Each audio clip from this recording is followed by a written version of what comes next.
There is new tension today, and it's unfolding in Tyendinaga near Belleville. Police dismantled a blockade there just a couple of days ago on Monday.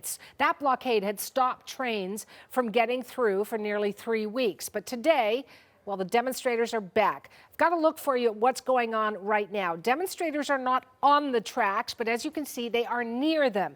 And today, there was an incident where they were throwing burning tires and a burning wooden pallet on the rails, even as the freight trains were passing through. In one instant, this train actually came to a halt. You can see officers there. They're on the other side of the tracks, and there was some sort of communication happening, and then both sides moved to their respective areas of the track. We saw several officers and protesters just standing and watching. Could there be tension? That's the story we are checking on for you. And Laura McQuillan is on it.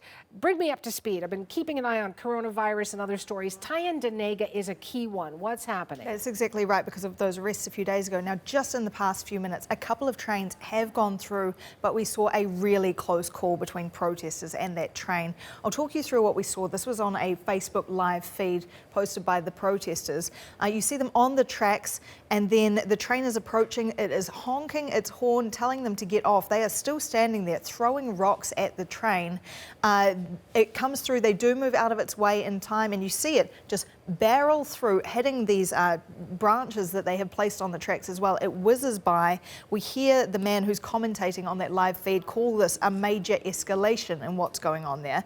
Moments earlier, he had been speaking about that meeting that took place on the tracks very briefly. He said that a lawyer for the Tyendinaga Mohawks was trying to speak with the police liaison on the tracks, that the OPP started, quote, screaming at the protesters to get off the tracks, and that anyone who went on the tracks would be arrested.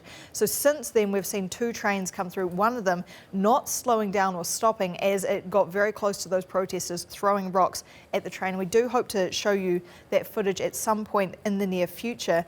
That's the latest from there. What I've heard from the OPP today, Suhanna, is that there were tyres being thrown on the tracks and set on fire today, a large fire next to the tracks. We're keeping a watch on all that is unfolding, but certainly a very tense situation there. You can see that police presence on one side, the protesters on the other, and each time it appears that a train is coming through, there is some more action along the tracks. And what about Kahnawake? I mean, there was an injunction that was granted there yesterday to remove the protesters. That barricade that was there, what's the status? Yeah, so that one's still there, and we're hearing that the protesters are digging in. So it is up to the Kahnawake peacekeepers to enforce that. They have the jurisdiction for policing on that territory. It's not the Sûreté de Quebec, but there is a fear that they might move in after a suggestion about that from Quebec's Premier yesterday. So here's a look at where things stand today. You can see the protesters are still there.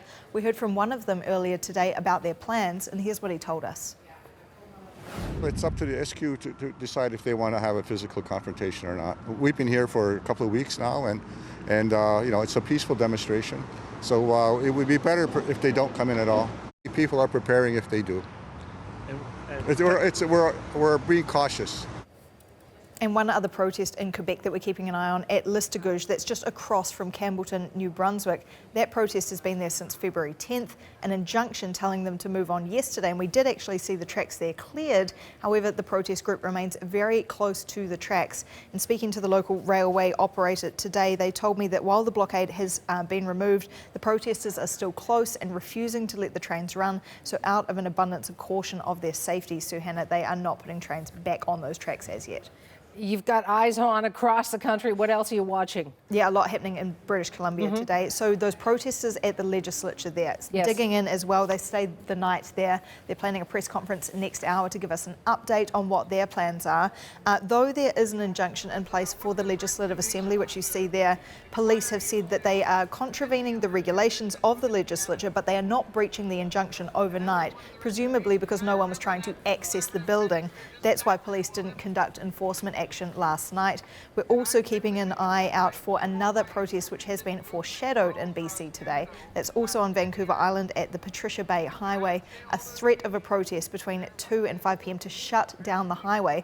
Police there say they are calling in extra officers. They're warning of possible delays. So a lot happening across the country despite those calls for blockades to come down. Well, some come down, others popping up in their place. Right, and you're on it. Thank you, Laura. You're welcome.